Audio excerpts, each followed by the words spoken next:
Welcome back to the SPG Plant Clinic. A couple of weeks ago I asked my subscribers to send through their problem cases, and in today's video we're going to look at them together and I'm going to try my very best to give you advice.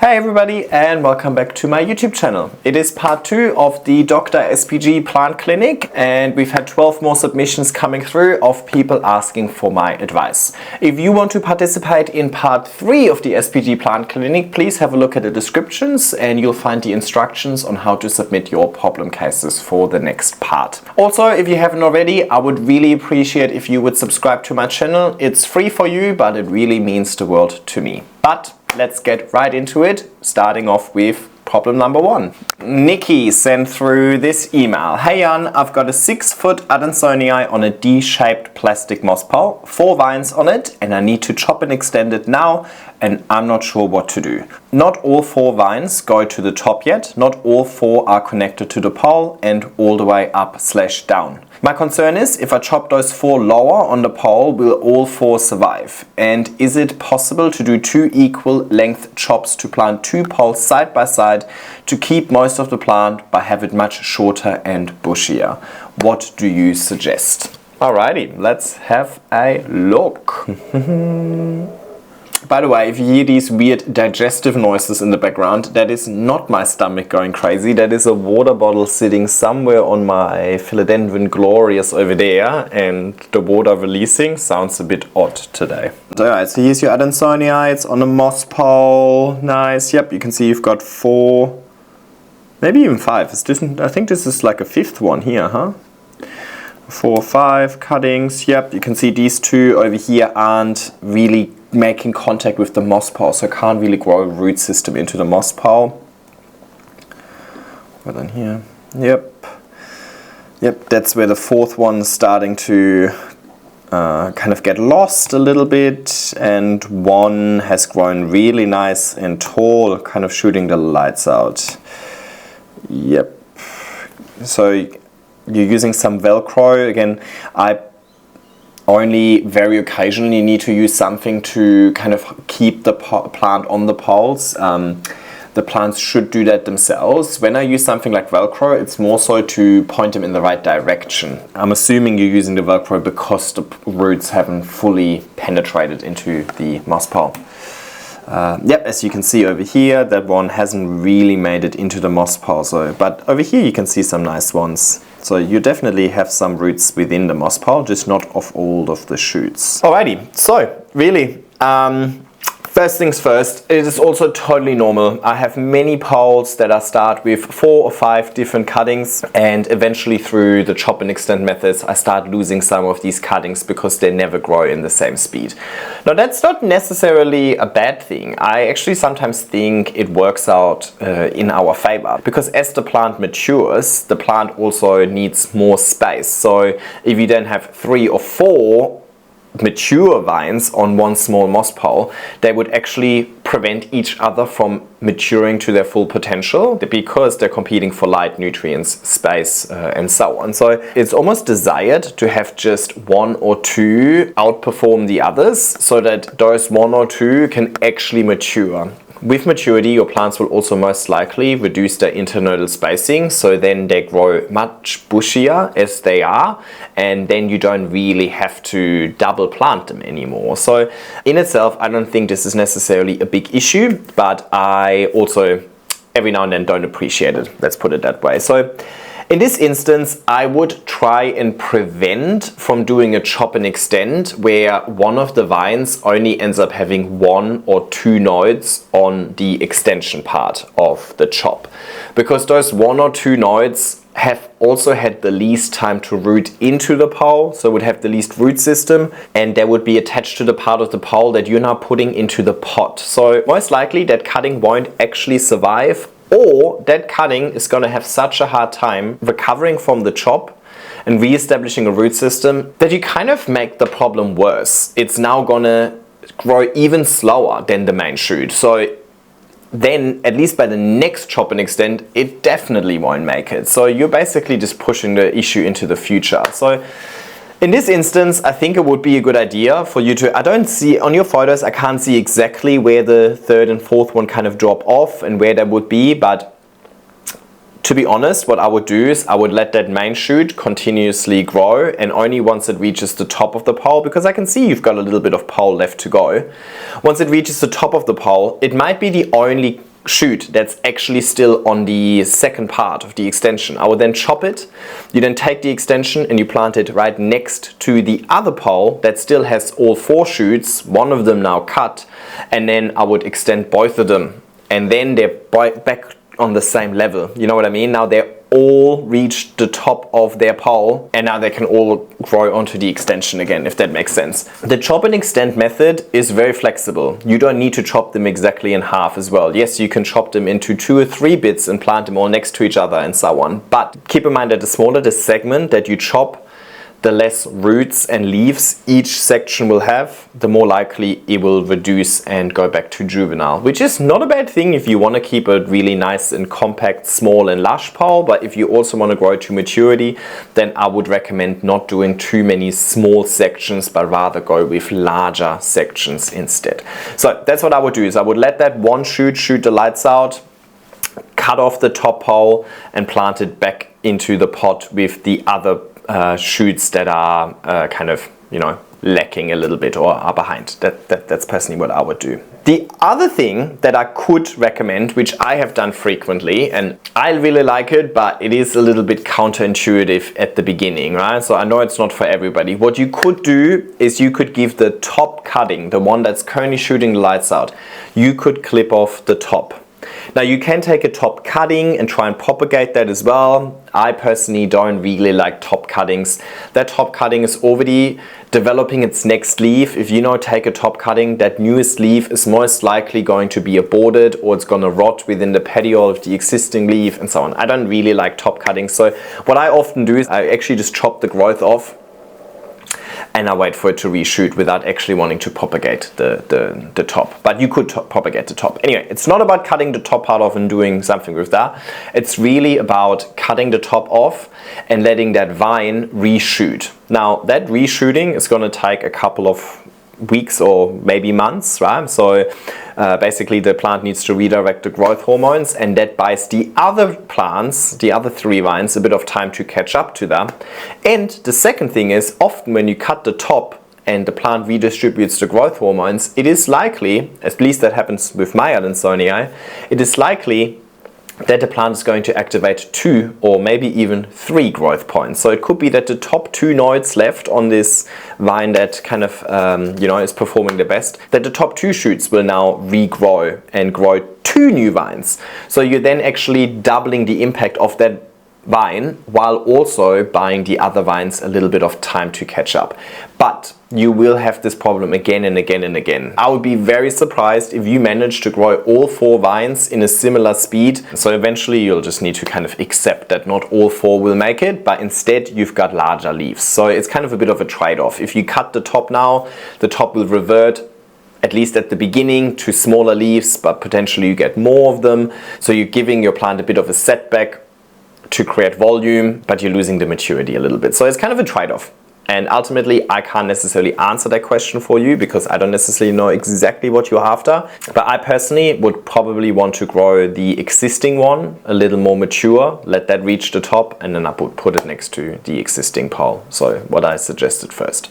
But there's options. There's no right or wrong. Just keep the principles in mind. You always want to take cuts that have a root system that are in proportion to the leaves that cut needs to support, and ideally that root system is all facilitated within the moss pole. Thank you, Nikki. I know you always comment on a lot of my videos, so I really appreciate your support, and thanks for submitting and asking for my opinion. Next one, we've got Mel. Hope you can help me with my Philodendron Glorious and her troubles putting out new leaves. This pole has 2 plants. The plant on the left with the larger leaves is the mother, and the plant on the right is the top cut.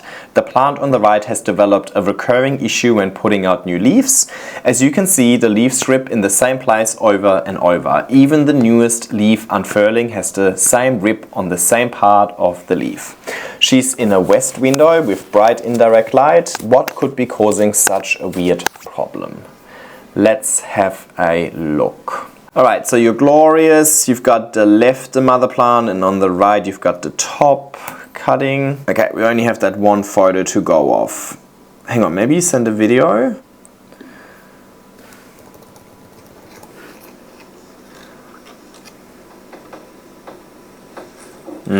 Okay. Yeah. So over here, basically, as the leaf unfurls, the petiole pushing, the way that it unfurls, the petiole is kind of pushing a hole into the leaf. This is something that I know a lot of people are facing with their Milanos, and I personally experienced that a lot with my Milano as well, so I'm assuming that your Glorious just has really strong Milano parentage. Two things about this. Number one is I believe that high humidity could kind of just lubricate the air for it to kind of not get so stuck and give the petiole the chance to even penetrate through the leaf. Wow, I said penetrate twice already in this video. And that was about the humidity. Now, with humidity comes other issues, and I don't know necessarily what humidity you're growing this in. I personally had mine growing in about 70-ish% humidity, and it still ended up doing this every now and then. Second thing could be inconsistent watering, right? Especially when the leaves just come out and they need to unfurl. Well, they need to inflate. Well, inflate is technically the wrong word. I'm still looking for the right word. Inflating is when you inflate with, I can't define the word by using the word. Inflating is when you suck up air to become bigger, right? What happens if you suck up water to become bigger?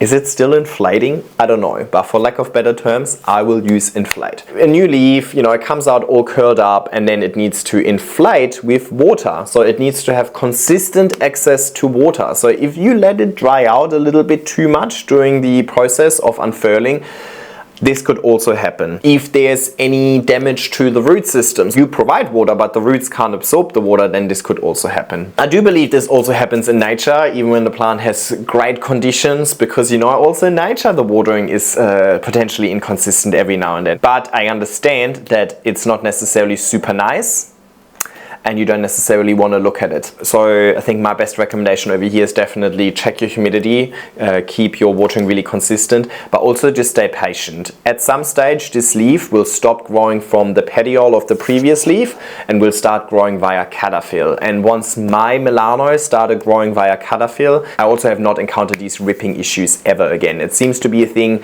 that the plant kind of grows out of eventually anyway. So yes, it's not the nicest to look at for now, but know that there's end in sight. So yeah, hope that helps. Thank you, Mel. Next up, Isabel. Hi Jan and Brad. Firstly, I love your Instagram page and YouTube channel. Your content is fun, engaging, and I have learned a lot from your tips and tricks. Thank you so much. Where's the baby, by the way? Where is he? Oh, so cute.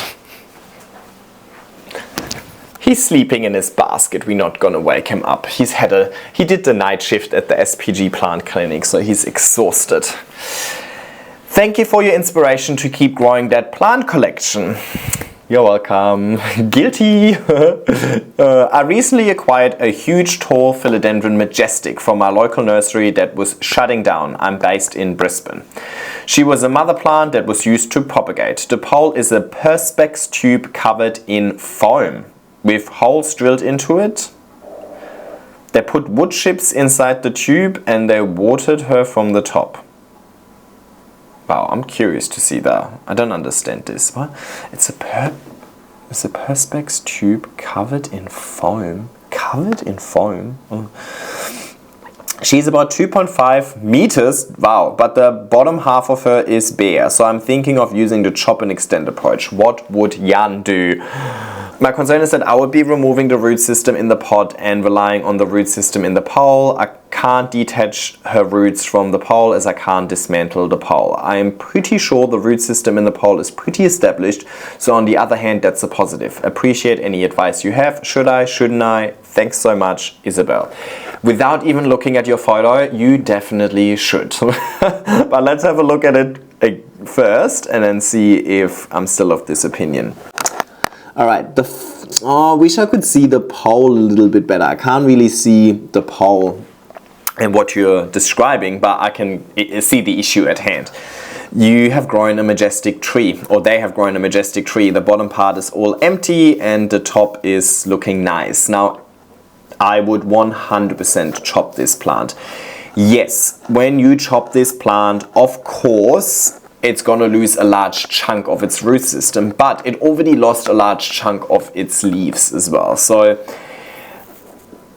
what I would do is I would chop around here where I'm just dragging my mouse across. So that way you're still keeping the root system in this part of the pole that doesn't have any leaves, but this part of the pole will be potted up into the pot anyway. So I would chop there, then where this little box on my screen is right now is where the pot will be, and then you have all of the nice leaves coming straight out of the pot basically, and all of these nodes that are now, all of the roots that are now in the pole can then hopefully also expand into the pot and rebuild a larger root system. Specifically with Philodendron Majestic, I don't actually think that the mature form is that nice. I think giving it a little bit of a setback and getting it to grow more juvenile leaves is actually going to bring out a few nice features in these leaves. I noticed that the red backs kind of aren't as prominent with the maturity. The silver splotches kind of disappear with maturity as well. So I actually prefer a more juvenile looking Majestic. So I think it's actually 2 birds, 1 stone. You're getting actually 3 birds, 1 stone. You're going to get rid of the ugly bottom looking like thing, you know, you're going to get rid of this tree look.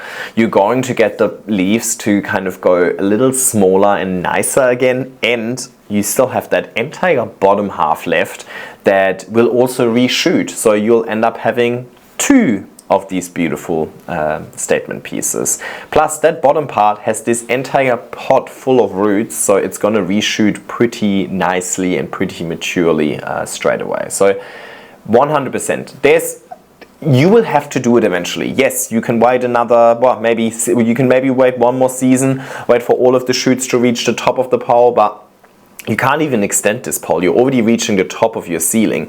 Look at the way that your window is positioned on the left. Your light is coming in this way, right? Light is coming from above and it's going to shine onto the floor. So you're going to get the most light at the bottom over here. Where the plant is growing towards the ceilings, you actually get less light. You might actually induce more juvenile leaves purely based on light exposure because it's so high up. Whereas if you cut it down and you move the plant back down where it gets access to better light, you're actually preventing it from going juvenile potentially, right? So I think the chop and extend is inevitable over here. It's just the earlier you do it, the earlier you can take advantage of having done it. So I would get it done ASAP. Thanks for submitting. Ooh, I like these questions so far. None about alocasias and all about chop and extend, which is honestly like it's my thing, right? That's what I like to do. From Maxwell. Hey SPG, Maxwell from Wollongong, Australia. Yes, all my Aussies are coming through today. Don't have any alocasias, you're welcome. Thanks Maxwell. However, I do have a few Philodendron Micans variegata I'd like your planty opinion on. I get transparent and red blemishes on the variegated parts of this leaf, but not all get this issue. I'm guessing it's maybe fertilizer or sunburn. Recently moved a couple of cuttings in lower light to see if that helps. They live in my IKEA cabinet with grow lights for 12 hours daily and no natural sunlight, watered with GT foliage growing on moss pots. Conditions have always stayed the same since receiving him as a node cutting a year ago, 80 to 90% humidity and temperatures ranging from 16 degrees to 28 degrees depending on the season. My tasteful plant addiction started 2 years ago from seeing a TikTok of your varicosum and thinking, no way is this real. AJ and yourself have made a positive difference in the plant community, helping us in our planty journey. Keep doing what you're doing. Aussie regards, Maxwell. Thank you so much, Maxwell. It's also really nice to see people come from TikTok. It's probably one of the platforms I put the least effort in, so apologies to anybody who came from TikTok. It's very much just a place where I go and repost what I've already produced for YouTube and or Instagram. But it's still great to see that people are looking at my stuff on there, and it's great to see that they're coming across to YouTube, because as a content creator in Australia, I cannot monetize Instagram or TikTok. We don't have a creators fund or bonuses where we get paid for what we post on there. I believe that's only available in the US, so YouTube is what keeps me alive. So thanks for coming across. Anyway, let's look at your issue at hand. Wow, very, very pretty. I love these IKEA cabinets actually, the lower ones. They're really cool. I should get one of those. Anyway, looks very nice. I love that. Looks super lush. The light is very nice as well. Beautiful setup. Alrighty, yes, okay, this is what you're talking about. Yep. Is that you as well? Yep, nice roots. And that is not you. Alrighty. I think this photo over here explains it pretty well. I have never had a variegated micans, but I have a variegated Milano, and it had the exact same thing happening to me recently. And it started off kind of getting really reddish, so I also initially thought, oh, maybe this is too much light. But none of the other plants in my cabinet are really impacted by too much light, and given that this is a variegated plant as well, it should technically appreciate higher light exposure because the variegated parts can't really contribute. The micans didn't look that close to the light setup for me to think that this would be purely based on light exposure. To be honest, I wasn't 100% certain what happened to my Milano either. I kind of thought it could be one of two things, either too much light, but most likely I thought it was too much water. So from both, from watering, from potentially droplets on the leaves and humidity. It just looks like this plant has just absorbed a little bit too much water, and the variegated part and water is not good, right? So it's the same thing as, like, for example, in my greenhouse when I put my Philodendron Florida Ghost in there, and all of the full white leaves in combination with the misting, it was too much water. They got really fungally and brown and started rotting and so on. So I do think that there's too much water involved. Maybe too much water in combination with the light is also making this go faster or worse or whatever. If somebody else in the comments has a definitive answer, please let me know. But I would try and reduce the water, so the watering of the plant in itself, but also maybe it doesn't need to be in your cabinet, to be honest. Maybe the humidity is a little bit too high for the variegated parts of the plant. But you also said you tried reducing the light. Let me know if your reduction in light did the trick, because yeah, I'm looking for my Milano as well. Actually, the thing is, that leaf that I was just describing that this happened to, that particular leaf also dropped because it rotted from the petiole. So again, I think there's a water issue and a humidity issue here, not so much the light issue. You know, when we're talking about too much water, airflow is always a good solution for that. Maybe air out your cabinet every now and then. Maybe aim for more around the 80% humidity rather than 90% humidity. I wouldn't necessarily mist, and maybe this plant would do better with a spot where it gets better airflow. But it looks like the airflow in your cabinet is pretty good. I saw some fans in there. Yeah, but maybe the fan over here in this corner isn't necessarily hitting your micans properly. So maybe that's the problem.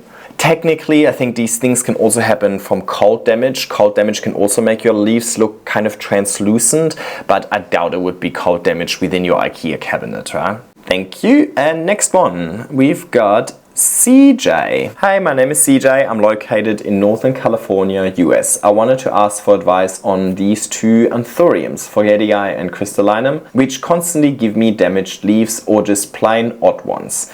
I keep them in a closed glass container in sphagnum and keep constantly moist with a water reservoir of leca on the bottom. Light is bright from a Barina and a Soltec Grove in roughly mid 70 degrees Fahrenheit, 24 degrees Celsius, and a relative humidity of 45 to 50% or so. Keep in mind, I can't necessarily afford much higher humidity. They're in my room, so it'll be uncomfortable, and I don't have a cabinet or box to keep them in. I also have other Anthuriums in the same setup, and they grow quite well. For example, Fiddle florum, papillomilum, variegated, radicans, luxurians, etc. Whatever advice you can give to get better leaves would be greatly appreciated. Also, show off the display for opinions if you'd like to give them. I adore your channel for any learnings and inspiration, and the subscribed community is amazing. Also learned that there's another younger collector like myself. I'm just about to graduate high school, and again my journey when I was roughly 15. Going strong with like 70 specimen. Much love and good growing. Thank you so much, and again, really nice to see that so many young people are getting into this hobby or already in the hobby, and it's also nice if you guys build a community on the back of my channel a little bit. That's really nice. Let's have a look. You sent through a video.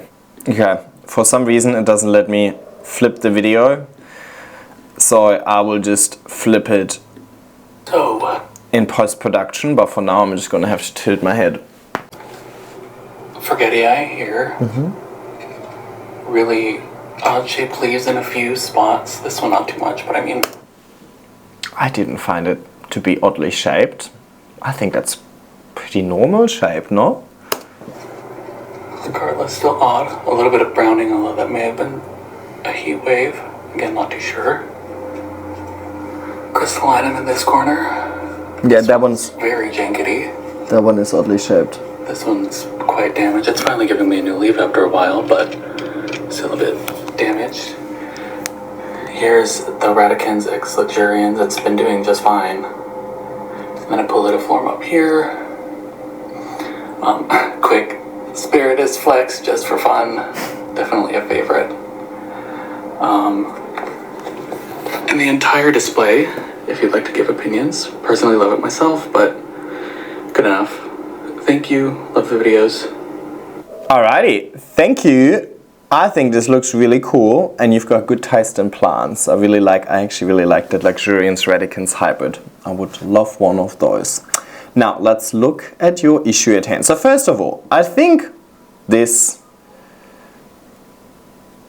Yeah, there's a bit of a corner missing. I know what you're talking about. It's not perfectly shaped, but I think this is also normal. And again, I think it's one of these things where some of the teenage leaves, they just look a little bit odd every now and then. Also keep in mind with Anthuriums, when they come out, they're teeny tiny, so even just like something like you brushing against can cause something that when it then inflates looks really deformed and so on. And that's normal. I have weirdly shaped Anthurium leaves as well, and I don't think necessarily something that could have done better to help this. I think we also just need to accept that nature isn't always perfect. The crystallinum, however, did look a little bit weirder in my opinion. Specifically this leaf over here didn't look the nicest, right? Now I don't think it is a humidity issue, because I think like a queen should be much more demanding for humidity compared to a forgetii or crystallinum. Also keep in mind they're probably not pure species, so they could be crossed with something, and whenever you cross something, you know, and you select for seeds, it could just be a dud, it could just be an odd one, right? You'll always get some variation with Anthuriums, specifically the ones grown from seed, and I think most Anthuriums are grown from seed. I don't think they're necessarily very often being tissue cultured. I think, but don't quote me. So in general, I think it's something to be expected. If you have a very diverse gene pool, you're also going to get some diverse shaping of leaves. But I also think that there's definitely something that you could do better to prevent this, to help this. And I don't think it's necessarily humidity. I actually think this could be a light issue. It could be a nutrient issue, it could be a watering issue and so on, but I know very little about growing in leca, so I don't really want to make a statement about that. And obviously it's working for most of your other leaves, but if you look at the leaves that are on that second shelf, let me zoom back out, yeah, if you look at the leaves that are on that second leaf, specifically like the ones you pointed out, like they get much more light at that bottom shelf than the ones at the top shelf are getting. And just because they're all on the top shelf, even on the top shelf, like that crystallinum here, right, that could heavily be shaded by that Rhaphidophora, that one. And that could make all of the difference in not getting enough light. So I would put it in a spot that receives more light and see if that maybe fixes the issue. But I think my number one advice to you over here would be to just accept them for what they are. I don't think they're looking that bad. Like, I think they're looking pretty good for what they are. I mean, you can probably see this over here. There's a little deformation over here as well in this leaf. And it kind of just, when it was small, it was teeny tiny, but then as it inflated, this kind of just ripped open, right? Because it couldn't deal with the deformation. And I think that's just, especially with Anthuriums, in the way that they unfurl when they're teeny tiny and then they kind of like inflate a lot. I think they easily get deformed. Even just if inconsistent watering, inconsistent humidity, some sort of shock, temperature shocks and so on, you know. It could even just be water sitting on a leaf and kind of causing some fungal issue in that spot and so on. So many things that could have gone wrong over here. I think to fix this, I would try and give it more light. I would try and put that one on the bottom shelf if it fits and give it a little bit more light and see if it then ends up growing better. But actually, it was growing a new leaf just then, right? Let me know in the comments down below if it ended up growing a nice leaf or if that leaf also got deformed, because you could have just gotten unlucky.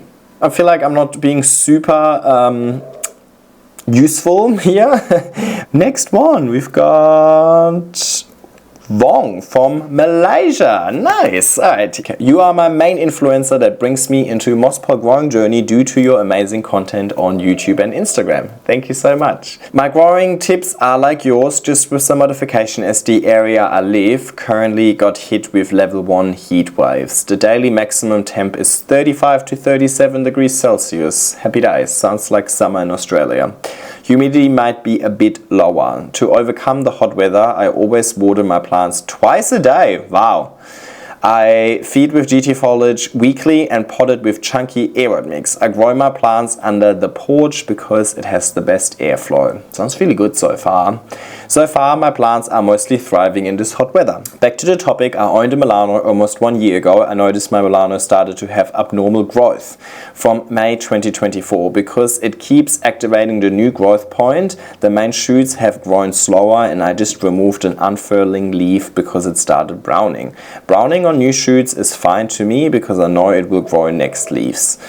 Most of its root systems are built in the moss pole and not much in the aroid mix. Compared to Milano, my gigas have the same situation that activates new growth points at a few internodes, but not as crazy as Milano, that the growth point really activates at each node. Should I leave or cut the new growth shoots from the main stem? I am aiming to grow it into a mature form or lush Milano. Just curious, will these new growth shoots affect the growth of the main shoot? Attached with photos about my environment and the tricky Milano. Thanks for any advice. Okay, I'm very curious to see this one. Alright, okay, so main stem Milano. We've got a growth point here, you've got a growth point here, it's growing via cutter fill as well, you've got one coming out here, then you've got this entire offshoot over here, and that offshoot then also seems to have another shoot here, and here, and here. That is weird, sorry. Okay, let me look at a few more photos, okay, yep.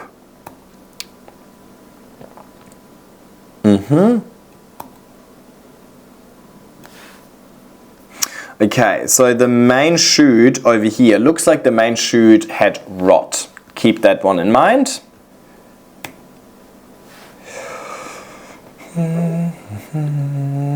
It's looking good. Yep, some roots here. I thought Malaysia would be very humid. Maybe I was wrong. Humidity could in the long run be an issue, to be honest, but if I'm just looking at your plants, they look good. So I don't think that the growing conditions are an issue over here. You've got beautiful plants and they're growing nicely. I think the main issue over here was that because you're watering so frequently, and understand why you're watering so frequently, because you have high temperatures and low humidity, so everything dries out quite quickly. Because you're watering so frequently, it could be that a little bit of water got stuck in the petiole over here and it caused the main shoot to rot. If something happens to the main shoot, the plant then redirects the growth hormones into the subsequent nodes underneath and it will reshoot. Now, I am a bit surprised at how many new shoots this plant has produced. I've only encountered that once with my Philodendron Ring of Fire. It has produced heaps of little growth points, but just because it produced them and started to kind of activate some of these shoots doesn't mean that they're all eventuated. I reckon what will happen over here is the plant is eventually going to focus on 1 or 2 of these shoots because, well, it's not... The plant would kind of kill itself if it tries to grow all of them at once, right? So the plants are smart and the plants inherently want to live. So I think the plant is eventually just going to redirect its growth hormones into the main shoots, the ones that perform the best, and the other ones will just do nothing until you do something. If you, for example, chop the plant into cuttings, then these other shoots might start activating, right? But yeah, to be honest, I personally wouldn't do anything. I would let the plant do its own thing rather than introducing more shock. You could technically clip off some of these offshoots so that the plant doesn't waste any further energy on it, but I think the plant is going to be smart enough to do that by itself. Well, the plant is not going to cut them off. The plant is not necessarily going to put further energy into them. Plus, because you're growing it on a moss pole, even if it does activate multiple shoots and multiple shoots start vining up that pole, because each node can grow its own root system within the pole, they're not necessarily going to compete for nutrients or water. They will compete for space in the pole and light, but I don't think light is your issue given that you grow it on your little veranda, so you've got plenty of light there, and the leaves aren't that huge yet for them to shade each other. So to be honest, I would stay patient. It's a very interesting thing to observe. So I would just embrace it for what it is, and I don't think it's necessarily gonna substantially set you back in getting your plants to maturity. If you provide it with enough light, water and nutrients, as well as the vertical growth, I think that is gonna do 90% of the trick to maturing this plant. Milanos are very hard to mature in my opinion, and from what I see on your pole, the small leaves down here to the large leaves over here, you're already doing really well. So I would just keep doing what you're doing. Wow, I'm so good at giving advice. My advice is just do nothing. You're welcome. All right, we've got Rafika. Hey Jan, Dr. SPG. I've had this Glorious for almost a year as a birthday gift. She was thriving until winter arrived in Sydney. Oh, fellow Sydney cider.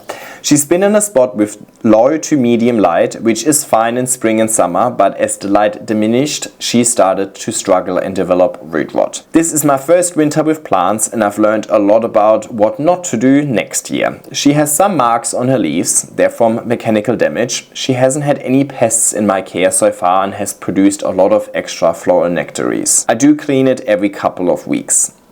I was wondering if the marks on the leaves were due to that. The marks have been worsening on some leaves, and some people have suggested it could be fungal, but I'm not sure. I don't want to cut more leaves if not necessarily. Fortunately, I propagated this plant and now have 3. They were all in the same pot for a lusher look, so they're all in rehab now. I've removed the rotten roots, treated them with hydrogen peroxide and changed the water regularly on a regular basis. I also added CCS from GT to help the plant. It's been 6 to 8 weeks and there are still no new roots, but it hasn't rotten further. She's also getting more light now with a grow light. Any tips would be welcome. Thank you, Dr. Rafika, your neighbor. All right, fellow Sydney cider. I know the pain you're going through during winter. Quick thing I wanted to address, let's say. I think the low to medium light in itself is not the worst for the Glorious. Like, I think it can actually handle it. Okay, you probably won't get the best out of it. But the light diminishing in itself is not necessarily the cause of root rot. I don't know if that's what you were trying to imply with your sentence, but lack of light doesn't necessarily cause root rot, but with the lack of light, the plant is going to use less water because it's not actively growing. Usually, when you have less light available, it also gets cooler. If it's cooler, less water is going to evaporate. So again, less need to water and so on. So I think it all leads back to the plant having less requirements for water. So if you provide more water than the plant can really use, you're running risk of overwatering, aka causing root rot. It could be that you have a mix that is decently water retentive, which is not a problem at all during summer when it's warm and the plant gets more light and it's actively growing. But when it's cold and it's not actively growing, then maybe that water retention isn't really desired. It sounds like you're dealing with the root rot very fine. It's exactly what I would do: remove the rotten roots and treat with hydrogen peroxide, H2O2, and change the water on a regular basis. That is really great to prevent rot, but also I personally don't change water very frequently if I propagate in water, to be honest. I only change the water if I see actual like bits of rot floating in the water. Plants will produce growth hormones that are put in the water to encourage root growth. So by you frequently changing your water, you might actually stop the plant from growing roots or prevent the plants from growing roots. Another video I can't turn. I don't understand this. I'm asking it to rotate to the right and it does nothing. Anyway, I'll just rotate it in post-production again then.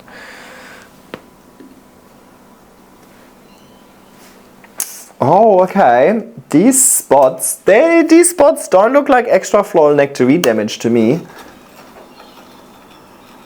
Oh, maybe.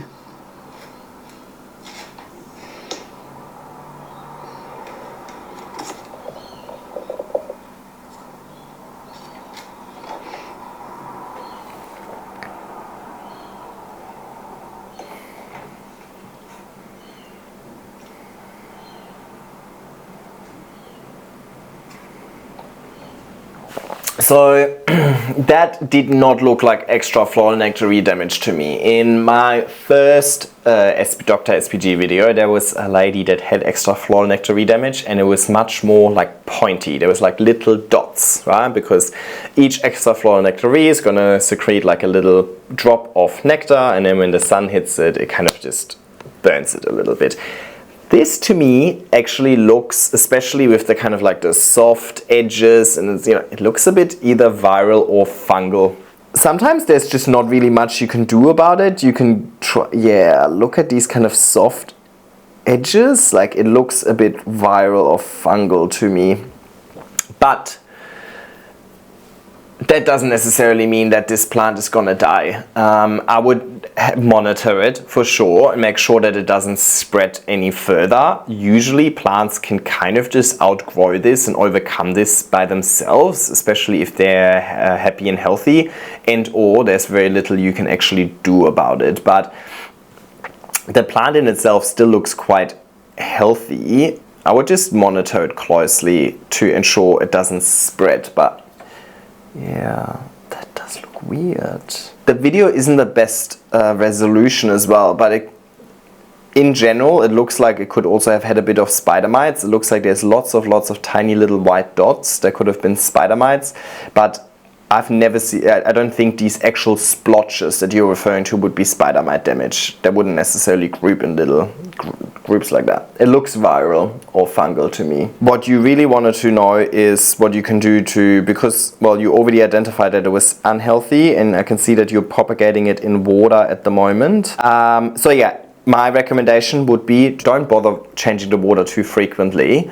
I have plants propagating in water where the water is like green.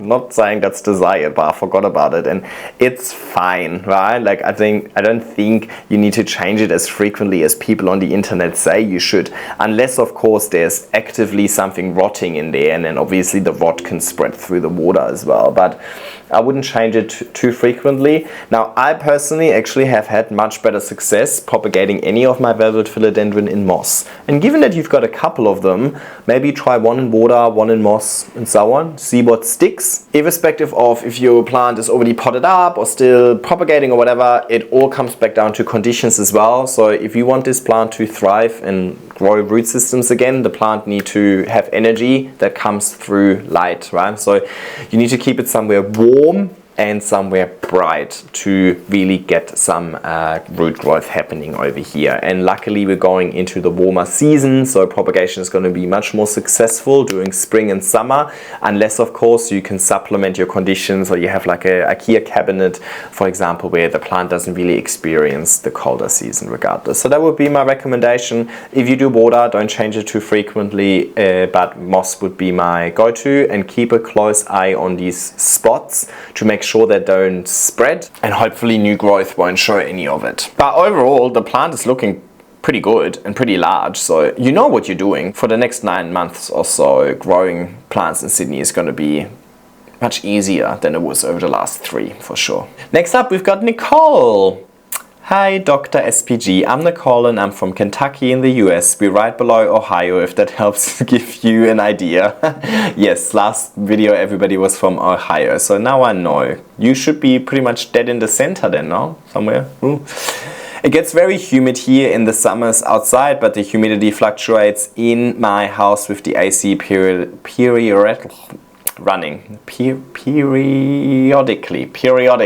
there we go, with the AC periodically running. I try to keep the humidity in my plant room between 55 to 65, but it does sometimes get lower. Generally, the temperatures in my house are between 70 to 76 degrees Fahrenheit, which is 21 to 24 degrees Celsius. Thanks for doing the conversion for me. And just slightly colder in winter. Sounds really good. Conditions sound good to me. I have a question about my philodendron golden violin. I received this plant in the mail this past Feb, purchased domestically. About a month later, I repotted it into chunky aroid mix, similar to your recipe, and put it on a moss pole. The plant gets most of the light from a grow light, but it is diagonally from a west-facing window, so some nice sun in the late afternoon, evening.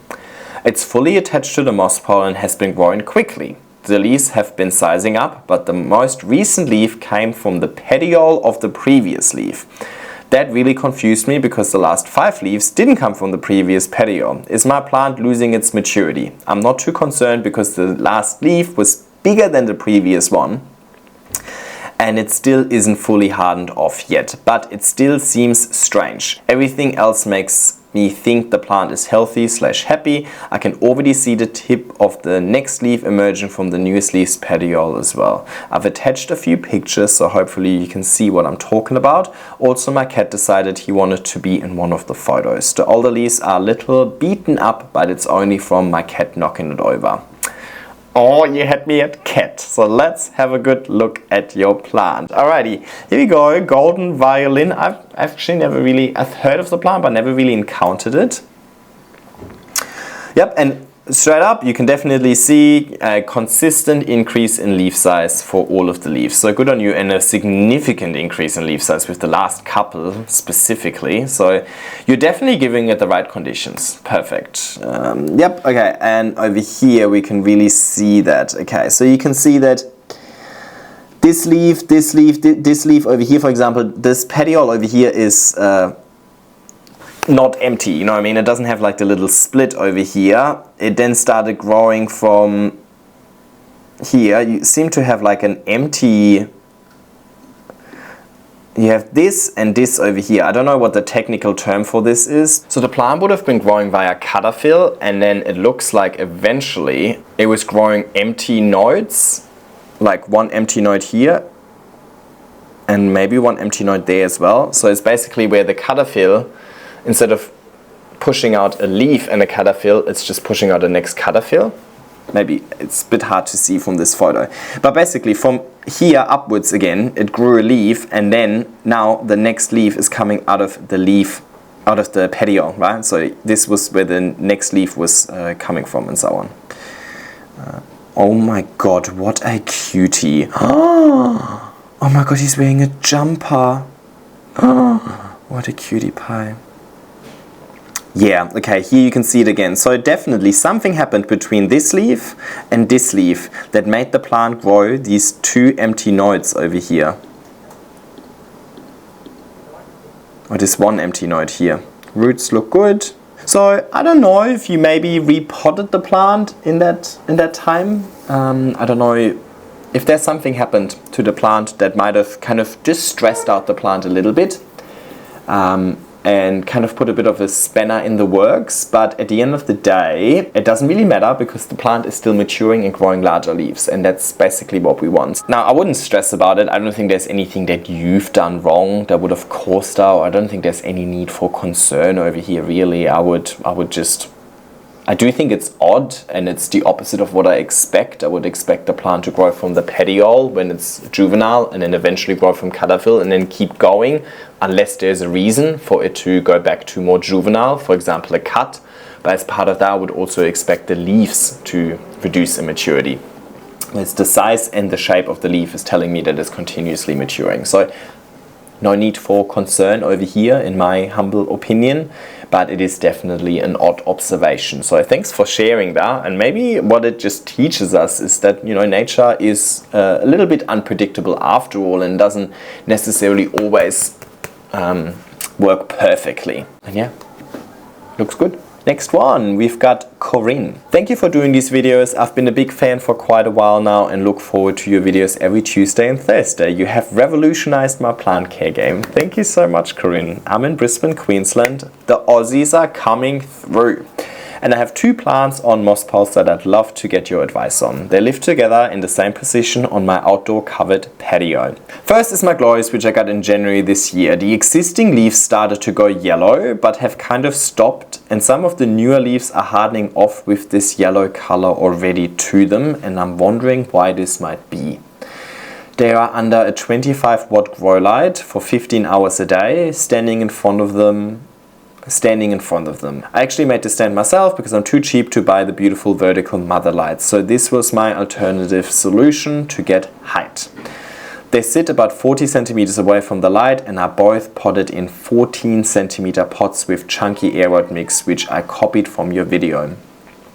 The root system in the pot doesn't look particularly large or strong. I'm fairly good at keeping the moss pole moist with the water bottle upside down technique. I was fertilizing with GT Foliage Focus at 3 milliliters a liter with each watering. I have now upped to 5 milliliters a liter for about the past 2 months. Temperature and humidity these past few months have been 6 to 22 degrees, average on 15, and 40 to 95% humidity, average of 70%.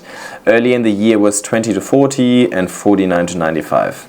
Okay, first, from a care perspective, it looks like you're doing everything right. I think your grow light, having them on for 15 hours a day is also good. You know, I definitely want to give my plants at least 8 hours of darkness. So this, with 9 hours, it's perfectly fine. It's about 40 centimeters away from the light. I'm gonna look at your photo in a sec, but that seems pretty close. The fertilization also looks good, but also keep in mind that if your plant is not actively growing, which I think it's probably not actively growing as much as it could, given that we are in the cooler season, or we're just coming out of the cooler season, you might actually also provide too much nutrients. You know, every month or so, especially if they're on your patio, you can also just flush them out or like hoist them down with just your hose and with water, and make sure that you're not over fertilizing, because too much nutrient can also burn your leaves and could also cause yellowing. However, I personally don't think I've ever experienced over fertilizing, and I fertilize a lot. So I fertilize probably a little bit more than you. But I don't think fertilizer is the solution. I haven't had any pests on them that I'm aware of. I spray them down with a diluted neem solution with every watering, letting them dry before I put them back.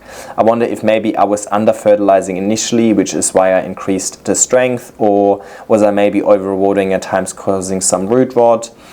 Since watching your latest winter video, I have reduced the volume but increased the frequency. Or could it be too much light? The newest leaf is still hardening off, so I'm not sure if it's got the same yellowness to it. The other question I have about my variegated and why it's not holding onto its lower leaves very well. They have yellowed off and died over the space of the last month or so. I know lower leaves dying is fairly normal, but I'd like to hold onto them for a little bit longer so I don't end up with a bare pole at the bottom.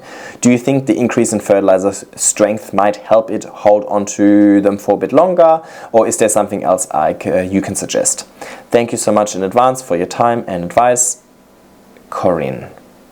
Alrighty, I'm curious to see this now. Okay, let's have a look. Oh, even, okay.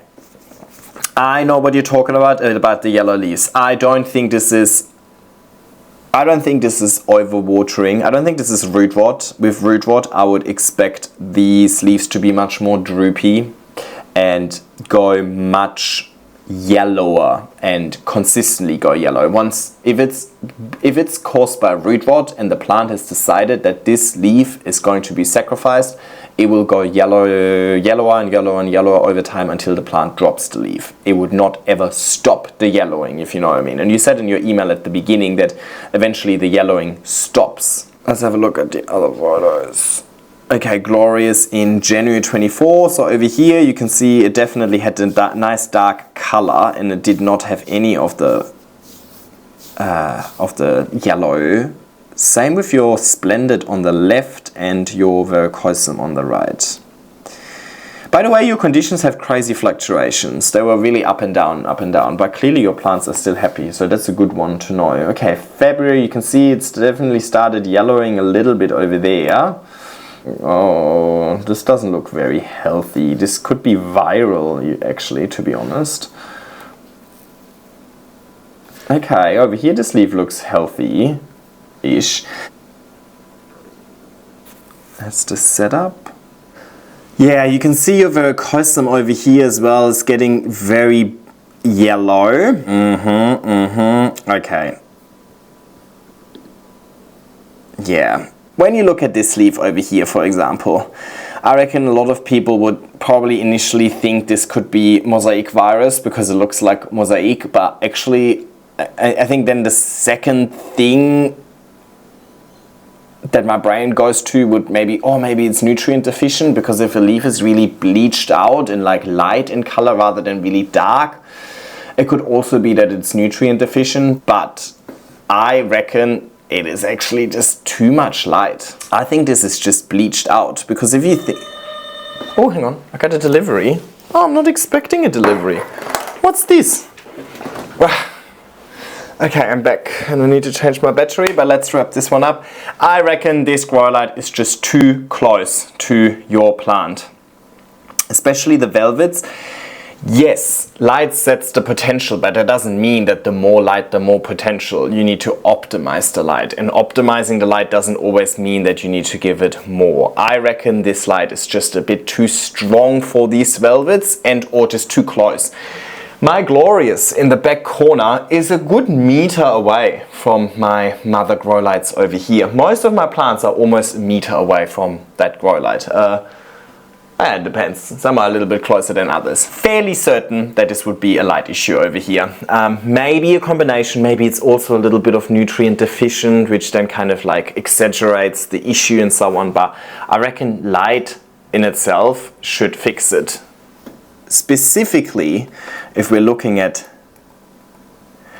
this photo over here, the leaf that's facing the back, and we can't really see it very nicely, but it doesn't look as bleached out. Well, because it's not that close to the light. So I reckon you're just doing a little too much. Thank you for submitting and your kind words. And yeah, it looks really good. I think this will then also solve your issue with the Verrucosum. I think it might just be a little too much light for the Verrucosum. I also heard somebody said the other day that Verrucosums really don't like too much nutrients to be provided, so more nutrients isn't always the solution. If you are providing even just a low dosage, even just the 3 milliliters per liter, if you're providing that with your weekly watering, nutrient deficiency should be very, very rare. Unless you forgot to do that with the last 70 waterings, I don't think that's necessarily gonna be the problem. I think with the nutrients, you're more likely to experience a lack of optimization in your plant rather than actually seeing physical nutrient deficiencies with your dosage. You know what I mean? Like, it's more like, oh, okay, maybe the plant would have grown a little bit better if you would have increased the dosage of fertilizer, but it shouldn't be causing visual damage to the plant. Next one, we've got Chris. Hey, my name is Chris and I'm a big fan. Thank you. I have my Rhaphidophora pertusa that has a portion of the stem that rotted due to high temperatures and humidity and has calloused over. However, it continues to push out new growth due to the alive section. My worry is that it rots further. The plant will be left with no root system. You always say don't fix what's not broken, so should I keep it as it is? It hasn't attached to moss pole because it was recently put on. Okay, let's have a look at this. Alrighty, and I've got this photo over here. So, yes, I see what you mean. So clearly your stem has had some sort of root issue over here. But you said that it keeps growing. So, not ideal for sure, and definitely make sure that this rotted section isn't expanding either direction. So if it's soft, not good. You want this to be hard and dry, and then it's less likely to spread. I still think it's not necessarily ideal keeping this part, but what I personally would do is I would try and get this plant to root into the moss pole ASAP, so that you can then perform a chop here, get rid of that bottom part, so you reducing the risk of that rot ever expanding, but you've already rooted the top part. So I would put my efforts into ensuring that the top part roots into the moss pole while ensuring that that midsection over here doesn't rot any further. If you notice that this rot spreads further, I would give it a generous cut. Like, don't cut right here because it's too close. The rot might still have spread and continue to spread. Cut here. You know, make sure that you cut off all of the rot and then propagate the top further. You might propagate the top in moss anyway, so might as well just propagate it on the moss pole, you know. So I wouldn't necessarily fix anything with it right now, but I would keep a close eye on it and I would put my efforts into making sure this plant roots onto the moss pole. So keep the moss pole moist, make sure that the node is touching the moss. Put it in a really bright spot. It looks like you might have it in a cabinet as well. I can see some condensation in the back over here. Maybe having it in a really high humidity environment is not the best solution while the plant is going through some rot issues, because that might just encourage the rot to spread.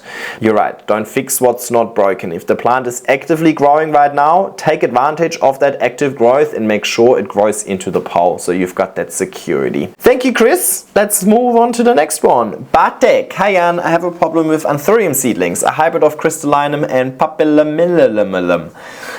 It hasn't put out a healthy leaf in almost a year. When a new leaf comes out of the sheath? When a new leaf comes out, it turns yellow and dries up the next day. I've checked many times to see if it's caused by pests, but I haven't seen any. My Anthurium's grown semi-hydro, pumice and orchid mix on the east-facing window. Room humidity is 45 to 65%. I tried keeping it in a cabinet, but it didn't change anything.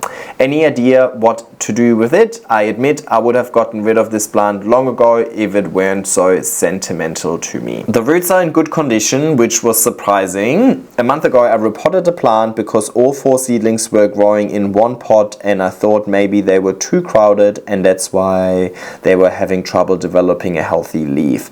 I planted each one in a separate container in different medium: pumice, pon, sphagnum and orchid mix.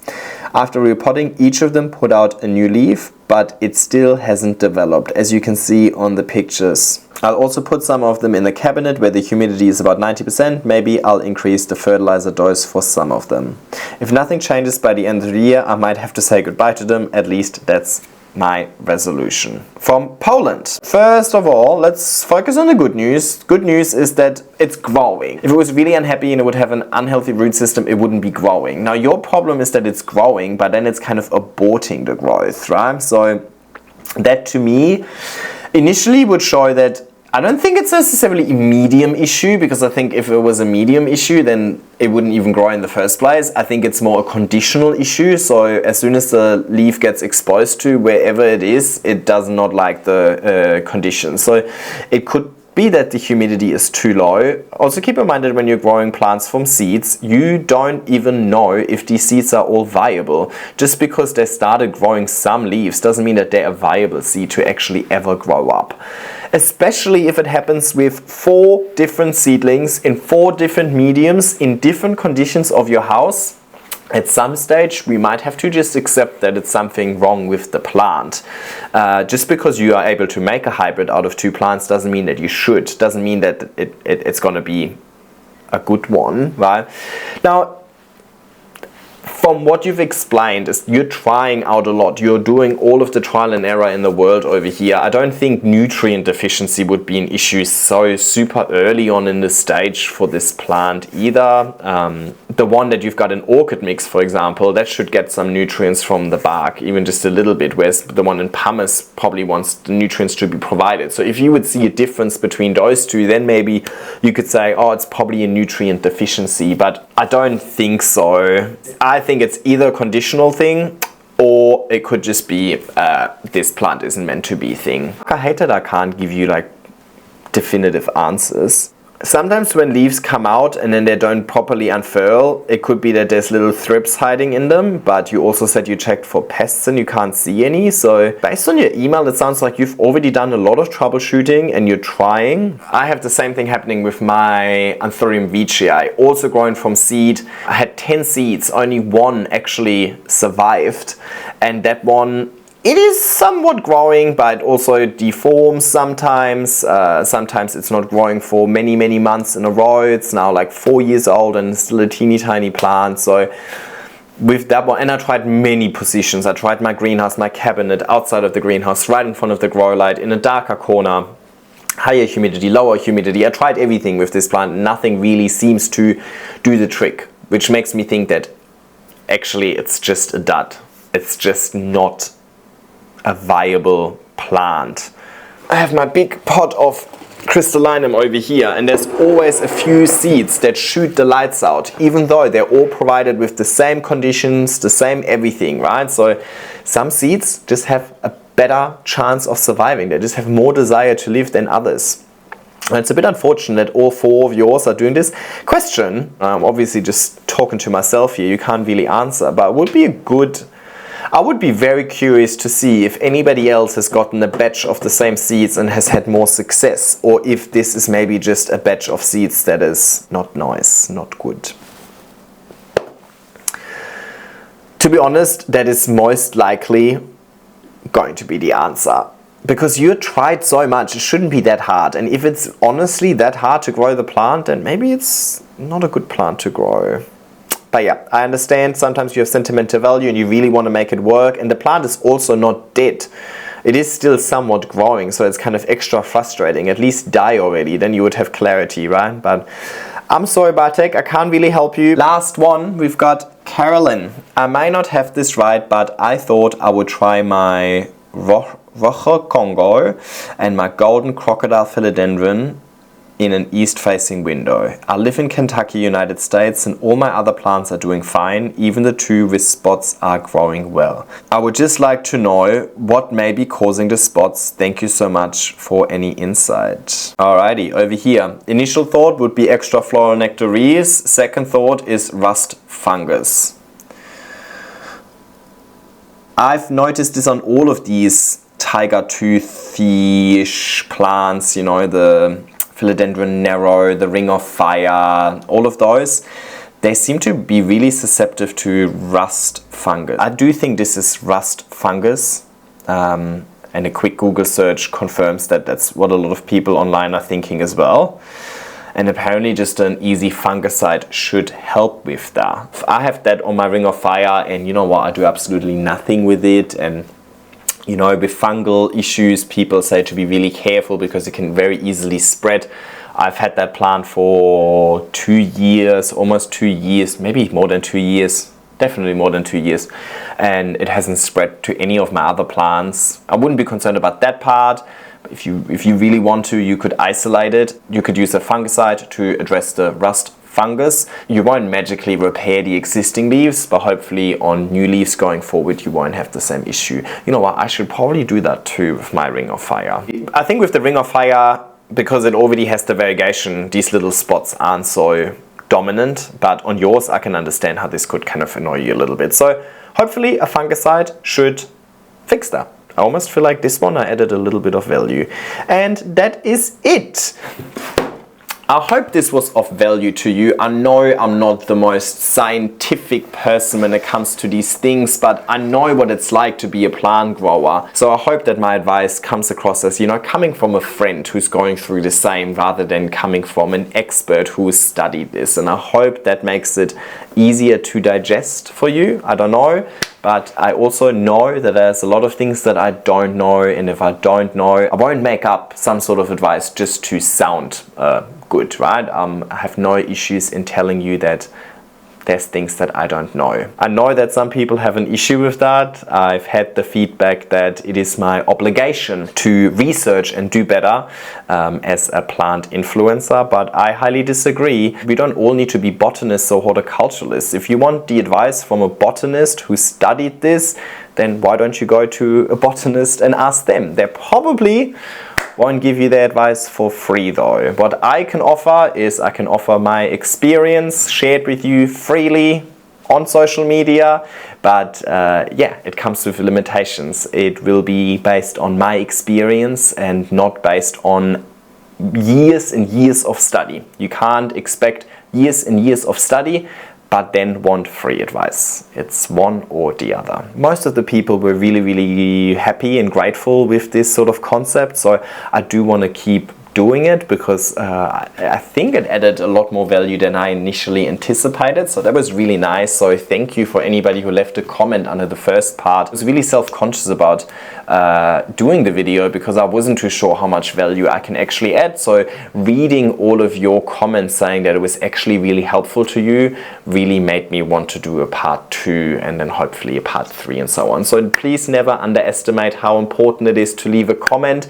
It really helps me understand what content resonates with you and what is good, what is bad and so on.